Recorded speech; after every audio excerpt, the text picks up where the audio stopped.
20 सालों से और हमसे छुपा कर रखा गया। वहां पे हमारे लोगों को ये कहा गया कि ये ठाए ठाए वाला जोन है। समझ गए ना क्या कह रहा हूं? और आप अंदर नहीं जाएंगे। हमारे लोगों ने जाके नहीं देखा। वहां पे आलम यह है कि वहां का जो पानी है, वहां का पानी पीने लायक नहीं है। तमनार गोड़ी जब मैं गया था, जहां से लैलूंगा में हमारा आयोजन था, वहां के पानी को आप डायरेक्ट पी नहीं सकते। वहां का पानी अगर आप पी लेंगे तो आपको कार्सिनोमा सेल्स आपके अंदर डेवलप हो जाएंगे, मतलब आप कैंसर से पीड़ित हो जाएंगे। यानी कि एक प्रकार से जो हमारे वाटर फिल्टरेशन चलता है, उस वाटर फिल्टरेशन को रोका जा रहा है।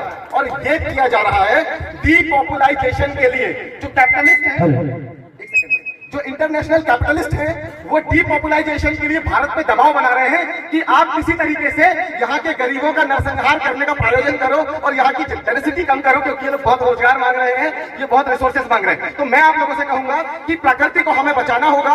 यदि हसदेव का जंगल कट जाता है, पूर्ण रूप से बचा कुचा भी कट जाता है, तो जो कोविड आया था ना, हम कोविड से इसलिए नहीं लड़ पाए थे क्योंकि भारत का फेफड़ा छत्तीसगढ़ का हसदेव का जंगल है। और वो जंगल डिफॉरेस्ट होने की वजह से हमारा भारत रेस्पिरेशन नहीं कर पा रहा है, और रेस्पिरेशन नहीं होने की वजह से हमारे यहाँ की ऑक्सीजन फिल्टर नहीं हो पा रही है, और हमारे भारत को सफिशिएंट ऑक्सीजन नहीं मिलने की वजह से हम लोग बीमार होते जा रहे हैं। कुछ लोग सिकल सेल एनीमिया से पीड़ित हो रहे हैं, कुछ लोग मेंटल रिटार्डनेस, कुछ लोग डिप्रेशन, कुछ लोग एंजाइटी, और ये कुछ और नहीं है, सिर्फ और सिर्फ आपको भले कहा जा रहा है कि एजुकेशन की वजह से, परंतु ये हो रहा है डिफॉरेस्टेशन की वजह से।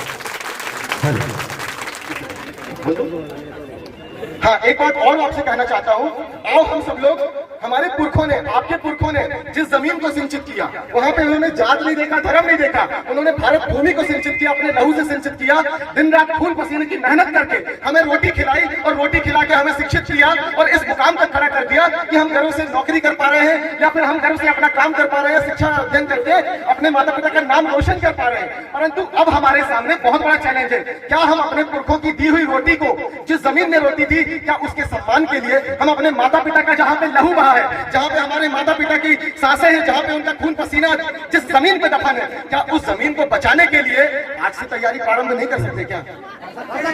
कितने लोग आज से अपने माता पिता का, जहां पे लहू बहा है, जहां पे हमारे माता पिता का खून पसीना बहा है, उस जमीन की रक्षा के लिए एक साथ यहां से जुड़ना चाहेंगे? एक बार हाथ खड़े करना, ऐसा अंगूठा अंदर, सजो पेंटा, हस्तियों की रक्षा कौन करेगा? हम करेंगे, हम करेंगे। हस्तियों की रक्षा कौन करेगा? हम करेंगे, हम करेंगे। धरती की रक्षा कौन करेगा? हम करेंगे, हम करेंगे। और मैं आपको इसलिए कह रहा हूं, यदि आप लोग आज लामबंद नहीं हुए तो 1947 में ये हमारा देश छोड़ के जो ईस्ट इंडिया कंपनी गई थी, यदि हम लोग आज प्रिपेयर नहीं हुए और अपनी जमीन को बचाने के लिए जात पात धर्म को से ऊपर उठ के अपने भारत देश की इस माटी को बचाने का प्रयास नहीं किए, तो 2047 में फिर से ईस्ट इंडिया कंपनी भारत आ सकती है, ऐसी संभावना व्यक्त की गई है, और फिर से वो हमारे भूमालिकों को गुलाम बना सकती है। तो मैं आप लोगों से अनुरोध करता हूं कि हम सभी, जो यहाँ के GSU बालाघाट के द्वारा एक यहाँ पे प्रस्तुति दी गई थी, हस्तियों के लिए पोस्टर कैंपेन यहाँ पे चलाया गया, एक बार जोरदार तालियां उन सभी लोगों के लिए हो जाए। तो यहाँ पे ऑलरेडी फोटो सेशन हो चुका है। एक भैया ने मेरे को एक बात कही, वो कह दूं क्या? इन्होंने मुझसे कहा कि ग्रीन कॉरिडोर, मेरे ऊपर भी एक दुर्भाग्य से FIR दर्ज हो गई थी कंटेंट ऑफ कोर्ट की वजह से। वो ये था कि ट्राइबल वर्सेस टाइगर का जो कॉन्फ्लिक्ट है, मतलब आप जिस जगह पे रह रहे हैं, इसे टाइगर कॉरिडोर प्रोजेक्ट के नाम पे आप सभी लोगों को यहाँ से खदेड़ने की तैयारी सरकार ने कर चुकी है, और आपको खदेड़ने के लिए सरकार ने 24,000 करोड़ का फंड भी रिलीज कर दिया, आप लोगों को पता नहीं होगा। और 1 अगस्त को सरकार ने यहाँ पर एक नया वन अधिकार पत्रक संशोधन अधिनियम भी पारित कर दिया है।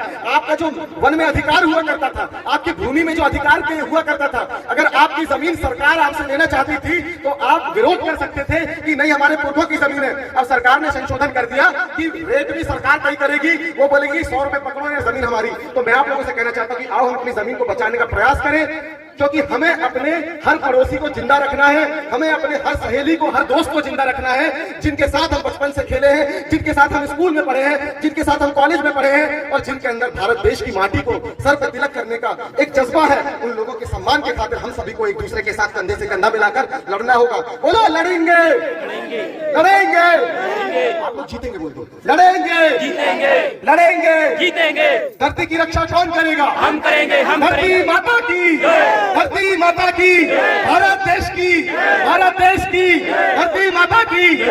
इस नारे को लगाना आज से चालू कर दो, जो हमारे खिलाफ षड्यंत्र है वो टूट जाएगा। हम धरती माता की जय कहेंगे और भारत देश की जय कहेंगे, अपने देश की जय कहेंगे। जय जवाहर, जय श्री।